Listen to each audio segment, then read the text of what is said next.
Hello, my name is Michelle Simon. As the CEO and president of the Institute for Natural Medicine, it is my pleasure to welcome you to our newest naturopathic medicine house call webinar series on low toxin living. Reducing toxin exposure in our daily lives is a necessary and important aspect of health and wellness. Each episode of our series will highlight a different leading voice in the field. Our guest host for the series, Dr. Christian Gonzalez, founder of Heal Thyself podcasts, invites readers to his home to talk about simple and effective changes you can make in your home to reduce exposure to chemicals and other toxins. Dr. Amy Rothenberg discusses stress as a toxin and ways to counter the ill effects of unwanted stressors. Dr. Joe Pizzorno, author of The Toxic Solution, reviews the chemicals in air, food, and the environment that may lead to many chronic diseases and how to lower exposure and detoxify. Dr. Bonnie Nedrow, president of the National Association of Environmental Medicine, shares her wealth of information and experiences toward reducing toxins in neighborhoods and communities. We thank you for your interest in the Institute for Natural Medicine and our work to be your partners in health through naturopathic medicine. I hope you enjoy the series. All right. Hello, everyone, and welcome to the first ever webinar series for low toxin living by the Institute for Natural Medicine. It's a very special webinar, and I was very much so excited to get involved because this is right up my alley. For all of those who know me, know that environmental medicine, environmental toxin exposures are really, really important for me to put out to the public. And now, from what I'm seeing, there's a huge tidal wave coming where a lot of more practitioners are becoming more aware and then putting it out there to our patients. So it's amazing stuff. So for those of you who do not know me, my name is Dr. Christian Gonzalez.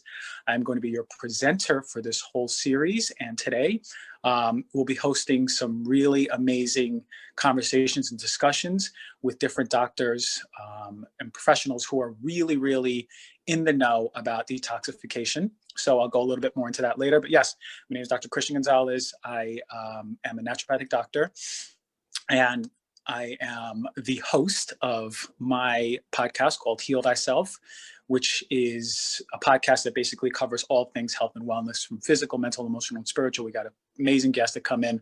But this is one of the topics that I really talk about for a reason, because this is something that we really all need to be knowing. So thank you, I&M, for putting together this amazing webinar series. I know all of you who are tuning in are going to be in for some amazing stuff. So low toxin living is not just adding in cleaner food and changing your water filter. There's really a lot more to that. We have to understand what it means to live a low toxin lifestyle. And it's how you keep the air in your home clean, right? We want more education. Also, what's absorbing through our skin when we're in the bathroom, right? What's equally as important is toxic people, the mental, emotional part, right? We have to detoxify not only our home and our lifestyle, but the toxic people in it who are really pushing and adding more stress with their circumstances or whatever places we go or people. We need to start understanding how they add to chronic stress and thus disease. All right. So again, as I mentioned, we have some awesome guests coming up in this series. Some of the best docs in our field with awesome insight on what low toxic living means. All right. We'll be able to go over all things low toxic living. How do we clean up our home? How do we clean up our work? What are the best resources? Where do we look to find new shampoo? Where do we look to find new cleaners for our home? Okay. What tests should we be asking our doctors about? Which ones should we be looking at yearly to see what our toxic load looks like? Really important stuff and empowering information. What about toxic people? I mentioned before, how are they making us sick? And also, we want actionable stuff. So I mentioned really a big stress for me is how do we learn something on these webinars and then put that into action, okay? So today, I'm going to be speaking to you about environmental toxins, right? Food, water, home, work, air quality, what's going in our skin, and how do we protect ourselves and keep ourselves healthy. Now, I will mention before anything, I'm not going to be giving any medical advice. Anything that you hear that really is resonating with you, this is for you to talk to your doctor about, so you can both come up with a plan about really looking for toxins in your body, looking for toxins in your home, and what to do about them, okay? So what are environmental toxins? Well, environmental toxins are substances that cause distress to our bodies. They cause disease and distress, right? And these toxins can be found everywhere. The food we eat, the air we breathe, the fluids we drink. And many of these substances can be natural or synthetic, but we get exposed to them, right? And our bodies have a variety of really sophisticated mechanisms for getting rid of toxins, right?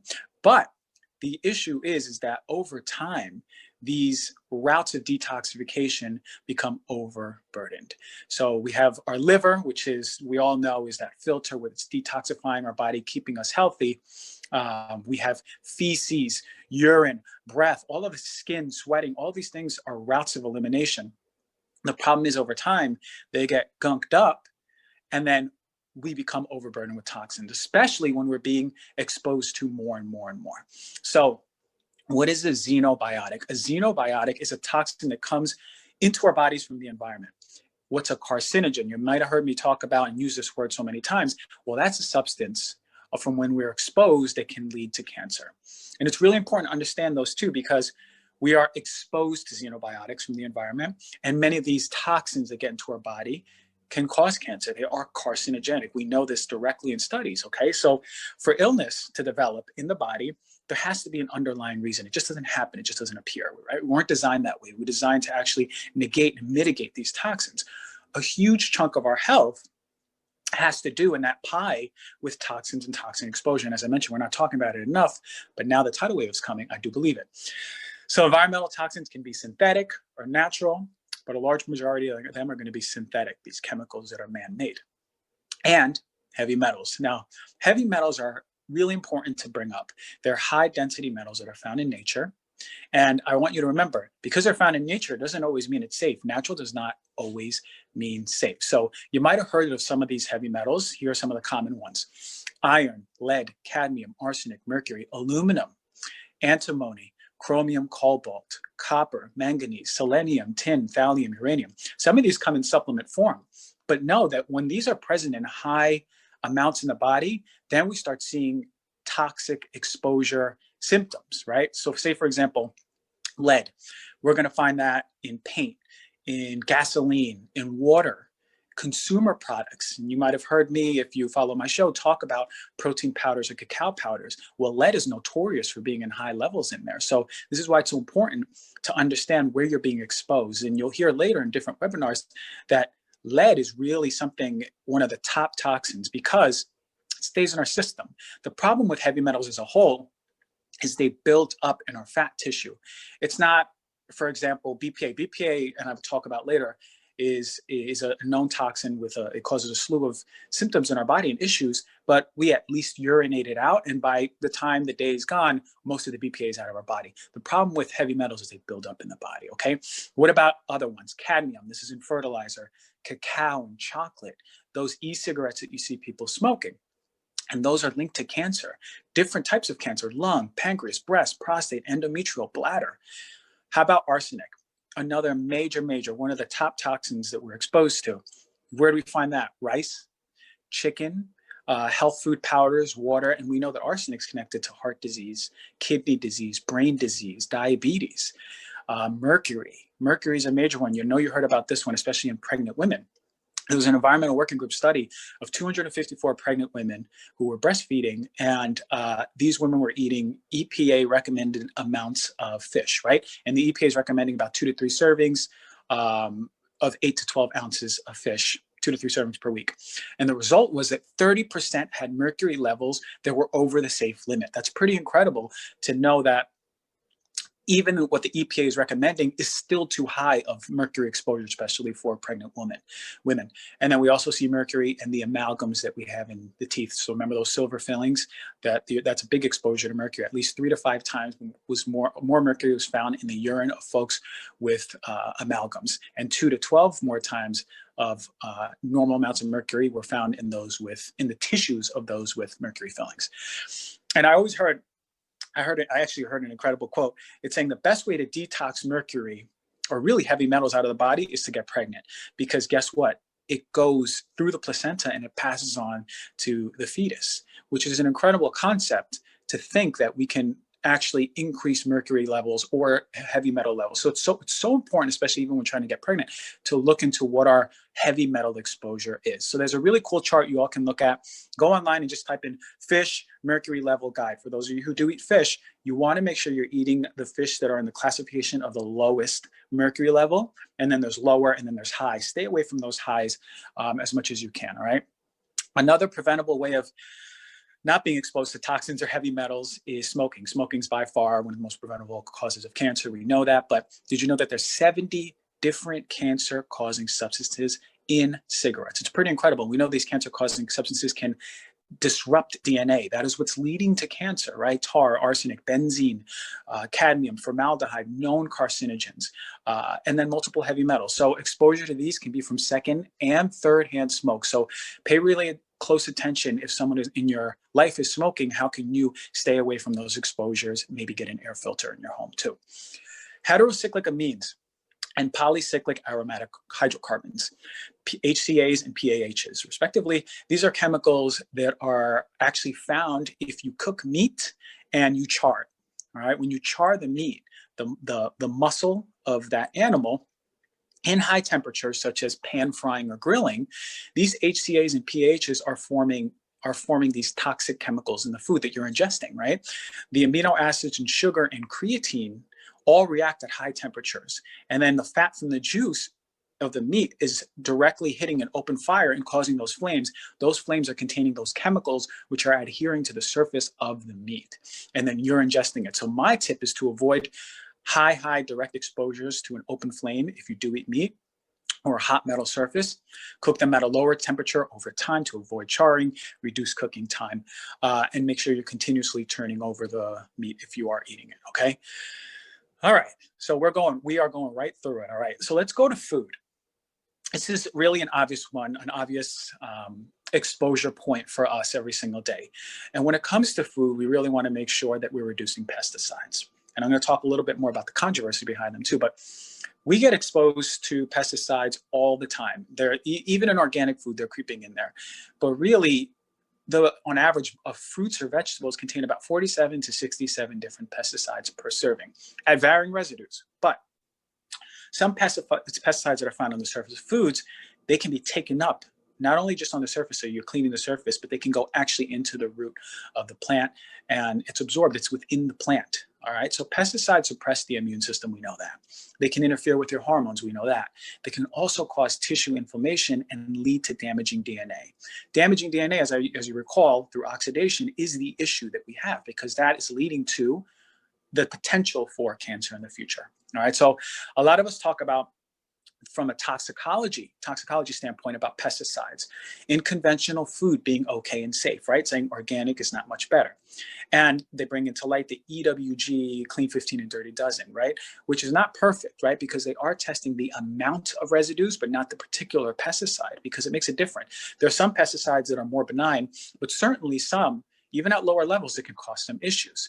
So I do believe they should test for the type of pesticide, but really this is a good guide every single day to use on how to buy produce. The thing is, toxicologists and food scientists bring to light that the levels of pesticides in conventional foods are safe, right? Because it's at such a low level, it doesn't affect us. The issue that I have with toxicologists and food scientists is they're missing a boat. They're missing the endocrinology approach to this. And endocrinology is a little bit different on how they look at chemicals than toxicologists or food scientists. From the endocrinology standpoint, and I'm not an endocrinologist, but I look at from that standpoint because I want to dig deeper and look at more up-to-date research. But endocrinology standpoint, we look at something called a non-monotonic dose response. This is an issue because from toxicology and food science, what they see is this pesticide at this level has been shown to have no effect. And this is the level that is deemed safe, no observable effect. And FDA, EPA says it's great. You can do it and it's safe. The issue is that what we're finding is that below that level, there comes another peak in the toxicity of the pesticide at a lower level that we're not necessarily looking at. That's called the non-monotonic dose response. So what we're seeing is a lot of these pesticides and chemicals at levels lower than allowed into the public are disrupting our hormones, are disrupting the immune system, and that's an issue. On top of that, something that toxicology and food science does not pay attention to is the entourage effect. We're looking at one chemical in a vacuum and then seeing the level of toxicity and safety. We're not looking at the entourage effect. How do 20 of those chemicals in a vacuum look, and how do they work off of each other? And what we're seeing is that there is an entourage effect. The culmination and summation of these chemicals are having an issue. So something really important to consider as to why organic food at the end of the day is going to be a better choice. Now, if you can't afford it and you go with conventional, I would highly, highly recommend that you make sure that you clean up your conventional produce as much as you can.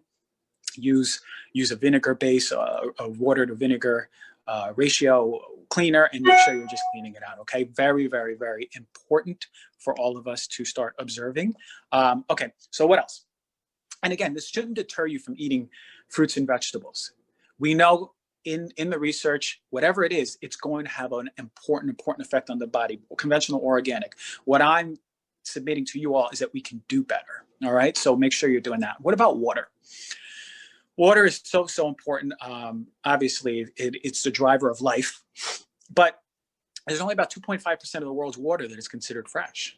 All right? In America, about 40% of the rivers and 46% of lakes are polluted. How? Why? Well, it's pollution from rainfall, from the mining industry. It's a huge source of heavy metal contamination. Animals are going to be a huge source of bacteria, viruses, parasites. How about the petroleum industry? That's crude oil and petroleum byproducts that are getting into our water. Agriculture, herbicides, pesticides, insecticides. The medical industry, pharmaceuticals getting to our water.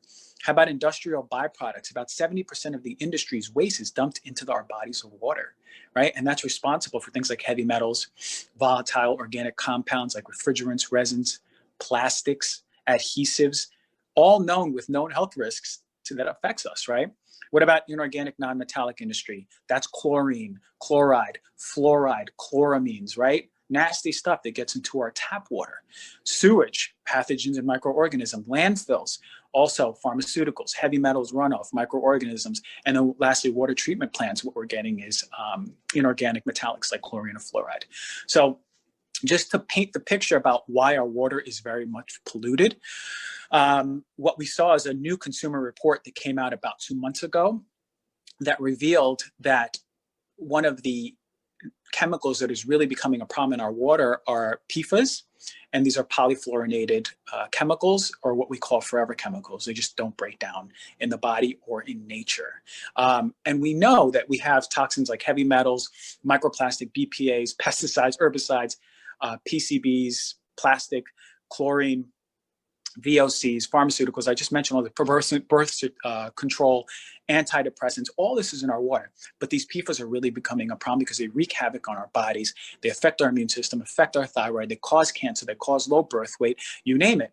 So this consumer report basically found that the majority of bottled water, which I already have an issue because of the plastics, the majority of bottled water and carbonated water have high levels of PFAS.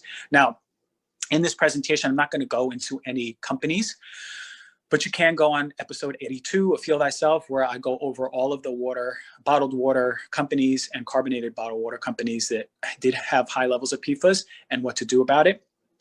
That's one part of it. But also really pay close attention on what we can do at home. Get a glass or stainless steel water bottle. You shouldn't be drinking from plastic water bottles anyway because of the exposure to BPA and now these chemicals like PFAS. But get a home water filter. And again, I won't be speaking about brands of them, but I do go over all of my favorite. There are only 2 water filters for home, and that's in episode 61 of my show. But really, you want a high quality carbon filter or a reverse osmosis filter. That's going to get rid of all of the crap that I talked about, plus fluoride. Really, really important stuff. So again, if brand-wise, go to my show and listen to it, all right? So that's food and water. That's the most important basic stuff we start off in these talks. But what about cleaning products, home materials? This is where we start really getting into the air quality at home, right? I want you to be careful of the concept of greenwashing. Greenwashing is basically the concept that a company shows up as healthy using buzzwords and packaging, when in reality, the product itself is not healthy. And we've seen a lot of this, right? Green, clean, natural, right? non-toxic. You're going to find all these buzzwords, right? Probiotic all of a sudden in there. You're going to find all these buzzwords where you go, wow, and the packaging is green and it has a plant on it, must be good. Well, the issue is a lot of these, even the ones sold at Whole Food, are really greenwashing. So I'm going to tell you a resource where to look too. So according to the EPA, in general, home air quality can be 2 to 5 times more toxic than outdoor air quality. It depends on where you are, but really in general. But this isn't taken into account when you're cleaning in the home, because when you're cleaning in the home or you're getting new furniture, new bedding, that's off-gassing and adding into the air quality and reducing that air quality in your home, which is a big issue because it can affect your health. If you have kids, certainly can affect your kids' health. And if you have pets, it can affect your pet health. So if you think about a cleaning supply, think about first and foremost bleach. If you're using bleach, I would highly recommend you don't. Especially, look, we're home. We want to disinfect everything. We keep our windows closed because winter's here. It's getting really cold out. But the problem is there's a significant amount of chemicals that are released when you use bleach, okay? If you open up bleach outside, the levels will be as low as 10 to 100 parts per trillion. If you open it indoors, you're going to have about 100 parts per billion or higher. This is significant because 1 part per billion equals 10 or 1,000 parts per trillion, meaning that there's an order higher of chemicals if you open bleach in the air of your home than it would be if you're outside. It's incredible. So even if you use bleach, you always have to open windows. The problem with bleach is an oxidant. It's corrosive to the mucous membrane, right? The tissues of you and your children and your loved ones. And it exacerbates, not only exacerbates asthma, but it can be literally an asthmagen, the cause of asthma in children. So if all of a sudden you're using bleach regularly, or even got a new couch or a new rug, and your child develops asthma, and your doctor can't explain why, what's the issue, and they're giving your child different medications and saying it might be an issue with outdoor, pollen or birch trees, you got to start looking indoors because it might be that your child is continuously being exposed to poor air quality.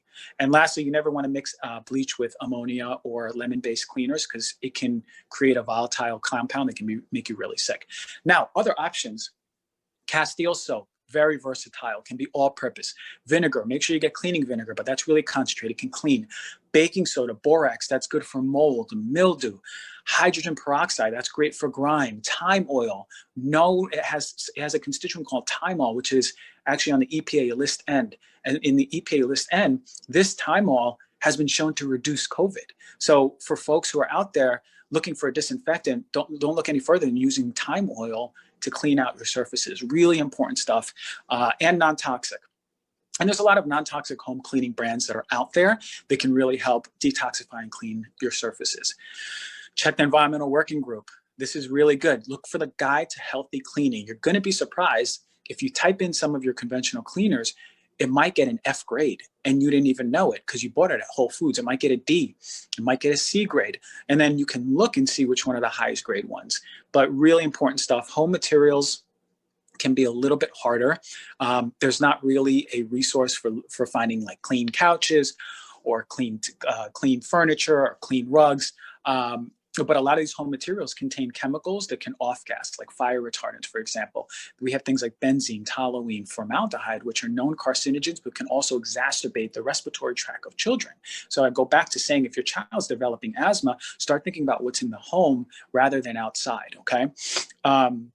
Some of the mattresses at home, really important. I actually think that should be one of the first interventions because you are on that mattress for 7, 8, 9 hours a night. And for the life of the mattress, there's always going to be volatile organic compounds that are coming out. Tempur-Pedics are the worst ones. They have various chemicals, which are, through the life of it, off-gassing. Okay, so really, really important. I did a show, episode number 45 on Heal Thyself. I go over exactly what to look for when you're looking for a mattress. I go over the best brands and the brands to stay away from. Really look for a certification, GOTS, GOT certified, and OECOTEX, OEKO TEX certified, TEX. Okay, as I mentioned, rugs and furniture, I'm going to be doing a show on it later, so we'll look into it more. Look for air filters, right? At basic level, look for a HEPA air filter to start cleaning out your air. Open the windows always as much as you can, even if it's cool out. Let airflow happen. You want to make sure that air filter is on when you're cooking, especially because there's a lot of combustion byproducts that get into the air when you're cooking. But also, you want to put it in the room that you're in the most, especially, for example, your bedroom. Okay. Brand wise, I won't talk about any other filters. Go to episode 12. I talk about all the filters that I like and don't like. All right, the best ones out there. But I believe everyone should have a home air filter at the very least, just a really affordable one, and keep it in the children's room or your room, because it's really important, especially that we're home nowadays more than ever. Okay. So before I move into consumer products, I'll say a little bit about mold. Mold is a big contributor to home air quality as well as our health. Mold is believed to be in about 50% of homes in America and water damaged homes.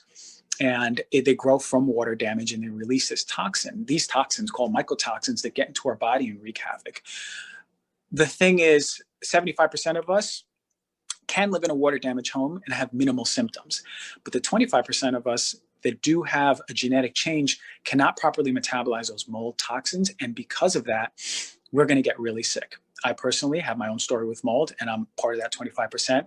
And you will notice cognitive changes, respiratory changes, chronic infections, sinus issues, fatigue, dehydration, drinking water until you can't get hydrated, urination at night, tingling in the nerves.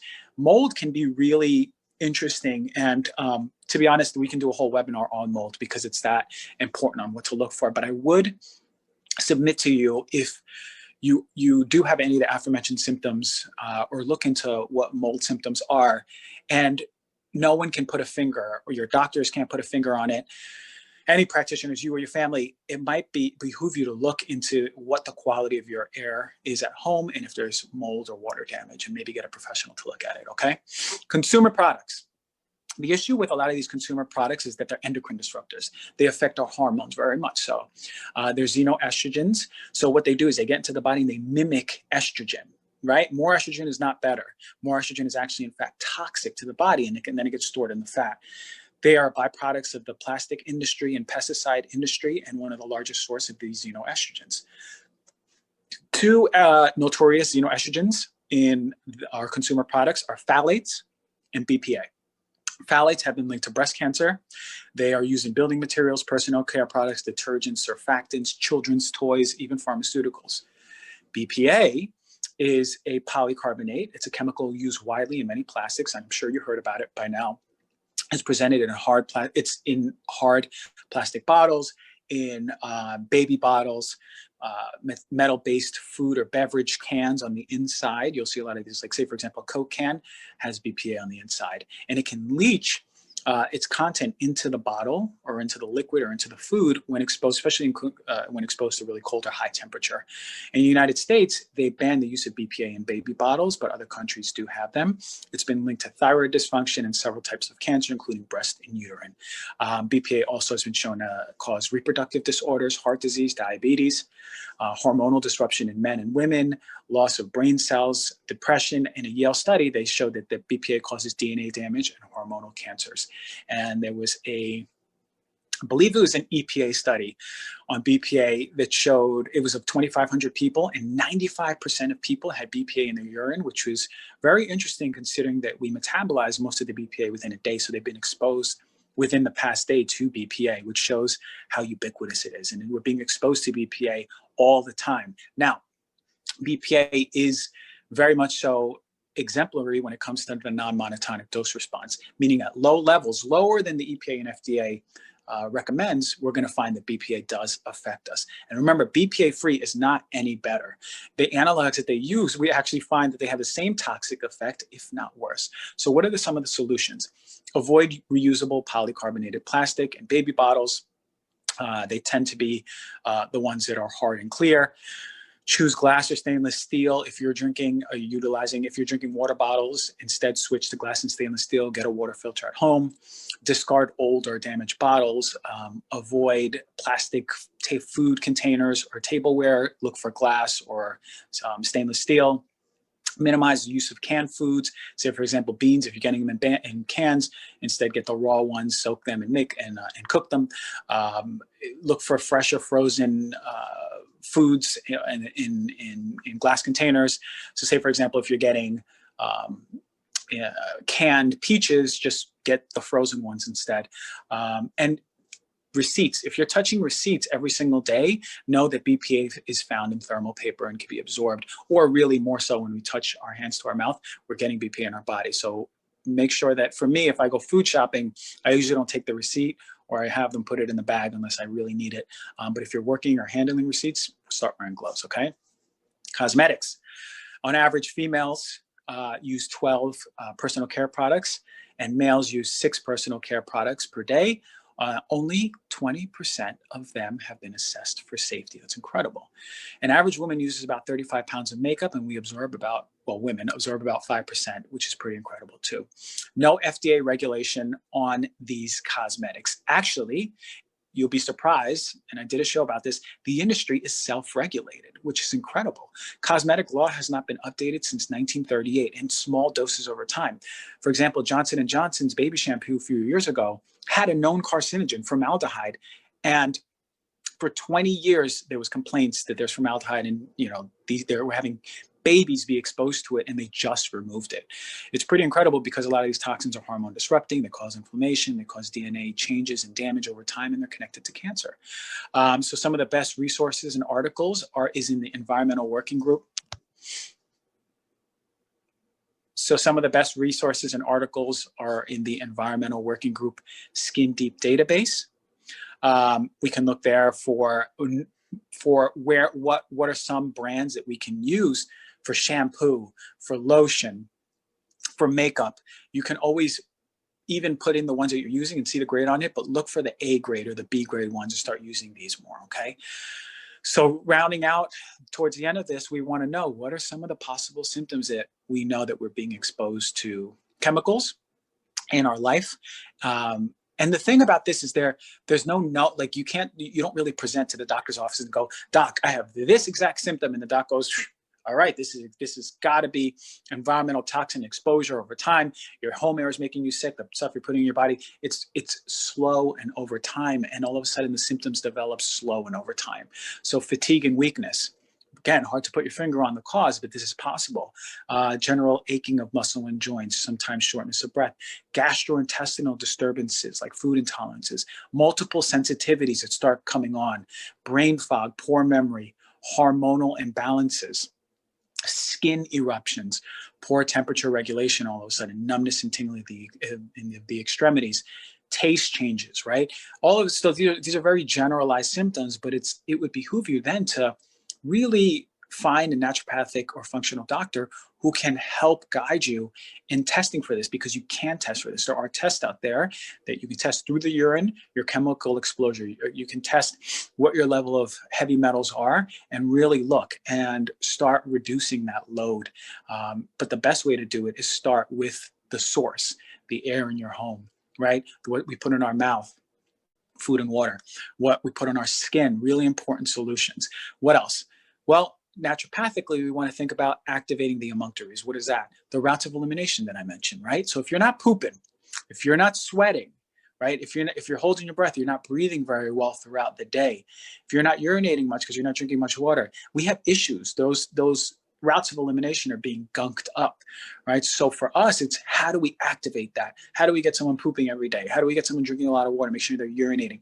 How do we get someone doing a lot of exercise and movement so their respiration is activated? If you're not sweating, that's an issue. How do we get someone sweating? Do we need to get them into a sauna and start getting those heat shock proteins activating, getting sweat going? So really important stuff. We have to support those detox organs like the liver and the kidney. Make sure you're changing that lifestyle and diet, putting that to the optimal level, eating the best you can, making those lifestyle changes, reducing alcohol intake, smoking intake. We want to reduce that inflammation in the body so we can start supporting digestion and supporting detoxification, right? And avoid those novelty detox kits. A lot of them are not based in science or aren't going to really help, and just you're going to be spending a lot of money on something that doesn't really do much. Want to support the blood and the lymph, activating that every single day, again with movement, yoga, exercise. All right. The big take home is, how do we negate oxidative stress and damage? That's the important part, because oxidation is going to cause DNA damage, which potentially can cause cancer down the line. So we want high antioxidant foods that support detoxification. What are some of those foods? Beets, we love that for liver. We love that for gallbladder. Getting rid of those fat-soluble toxins so you're pooping them out. Lemons, vitamin C, really important for detoxification, and it helps with water-soluble toxins, liver support. Apples, soluble fiber. Metal, binding on metals, binding on additives, and utilizing it so we can poop it out. Dark leafy greens, we need that chlorophyll in our body to help detoxify. Cruciferous vegetables, some of my favorites. Sulfur-rich foods are going to be so important, especially for hormonal detox and supporting the liver for overall detox as well. Garlic, another really important one for liver enzyme production. Sea vegetables like kelp, antioxidants and minerals. Green tea, one of my favorite ones every single day. We can get this from the antioxidants, and they're going to be helpful at negating that oxidation. Cilantro for heavy metals. Artichokes, really important for liver and kidney function, and really getting in the colors of the rainbow. Each color class has different properties that are going to be helpful for supporting our health. And some herbal teas, you can utilize these. These are really nice, really gentle, but really supportive to the body. I like brands like Traditional Medicinals, Yogi Tea, Puka Tea, Gaia, Peak, Encha. Really, we can start drinking more dandelion tea, burdock root tea. These are really good for blood purification, liver restoration. Milk thistle tea, really important for liver rejuvenation, detoxification, kidney support. Turmeric tea, bile production, helping detoxify those fat-soluble toxins. Inflammation, antioxidants, cancer. Green tea, matcha tea, amazing stuff. Again, as I mentioned, antioxidants and liver supportive. Again, ask your doc if these teas are safe for you, but really we have to think about, what are we putting in our body and what's blocking us from being healthy. And hopefully some of these tips in this talk could be utilized into your every single day. Some better foods, some teas you can use.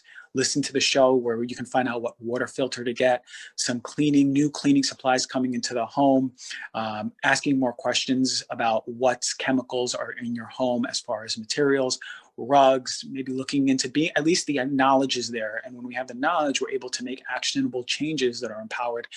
So I really hope this helped you all out.